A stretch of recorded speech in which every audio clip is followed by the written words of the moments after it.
Well, how's it going out there today, boys and girls in sporting land? This is JPC with J&J Outlaw Sports once again.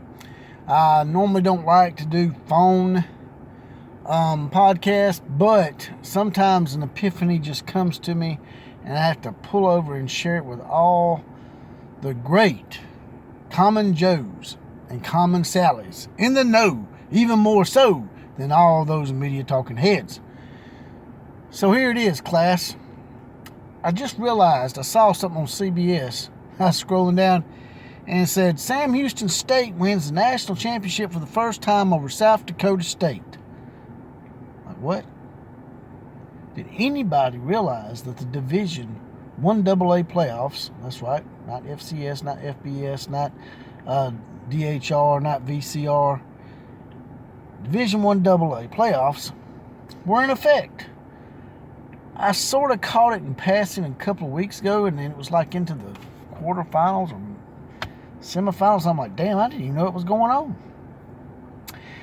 And that in itself tells me one thing. But before I tell you what that one thing is, I'd like to ask you guys and gals once again, like, share, comment, and subscribe to this channel. Shares and subscriptions are most important. Sharing is caring, as they say. Subscriptions gets us closer to that 1,000 subscriber mark that I want to get to, so I can get us a sponsor and have us some tailgate parties for all the Common Joes and the Common Sallys in the know. So, subscribe. Alright, this tells me one thing. It tells me that all this hubbubloo and all this yada yada yada from people, and I respect Mike Leach usually. I mean, he's a weird character, and he says some good stuff, and he makes a lot of sense on some things. But on this, he does not. He has said, and numerous other people have said, that the non-Power 5 teams need to have a spring league, or the Division 1AA teams need to have a spring league every year. Well, all this liberally induced over panic in regards to wearing masks and social distance and all that crap pushed the Division 1AA playoffs into the spring. So we got to see firsthand, because of the liberal spastics out there, what spring ball would actually look like. And it looked like nothing really, because nobody was paying attention. And you're saying, well, JPC, maybe that's because they're the, Division 1AA. No. That's not what y'all said, though. All these other people out there that have been pushing for this crap for a while, like, oh, we need to have a spring ball for the non-Power 5 because they're never included in the mix. Well, it's not going to help you.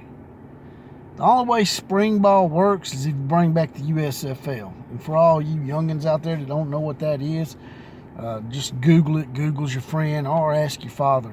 He'll tell you. The USFL could have been a success if they had never moved to the fall to try to compete with the NFL. They were pretty much, at least having decent crowds of 30 to 40,000 people. So, my thing is, if spring ball is such a big thing, and come on now, Division 1AA playoffs, when they were held normally, when they were supposed to be held, they got a little fanfare. They got some. You'd hear about it. But nobody even probably realizes Sam Houston State just won the national championship in Division 1AA playoffs against South Dakota State, who, by the way, has the coolest nickname and helmet of all time, the Jackrabbits. My point is, all this spring talk, spring ball league for the non-Power 5 teams, because a lot of them non-Power 5 teams don't have a fan following like some of the Division 1AA. Like North Dakota State, South Dakota State, Jacksonville State, Sam Houston State. There's numerous Division 1AA schools. Delaware, back in the day, pretty powerful. Even on Division 3 level, North Alabama. All these teams have a bigger fan following than a lot of the Power 5 teams, like the Louisiana Monroes out there. So why do we even entertain the idea of one day maybe having a spring league for the non-Power 5? Because nobody's going to pay attention. My suggestion to the non-Power 5 schools is to continue fighting the good fight that you've been fighting. I know I actually agree that they should be given a chance. A lot of people don't think they should. If they do go to an 8-team playoff, which I will be down with 8 teams. What I'm not down with, like I said before, is going to 16 or 32. I think that's just way too many and serves no purpose in rewarding 3 lost teams as a shot at national championship. But if you go to 8 teams, they need to force the issue, maybe even go to court over it, and have a non-Power 5 spot every year, whether they be the automatic 8 seed or 7 seed or whatever. And that's how you can get in the playoffs. As far as the 4-team playoff goes, it never will get in. As unfair as it is, Cincinnati probably should have been in the discussion last year somewhat. Y'all need to go to court on this, fight it, have an 8-team playoff. It goes to 8 teams, and then there'll be a spot for a non-Power 5 school. There's no excuse at this point not to let them at least have that one shot. So that's all I got to say about that today. You guys and gals tell me whether you think spring ball has been exposed by this liberally induced Division I AA playoff that nobody knew about. They're honest. Or if you think I'm wrong, drop it in the comments section. And with that, I'm going to get off of here.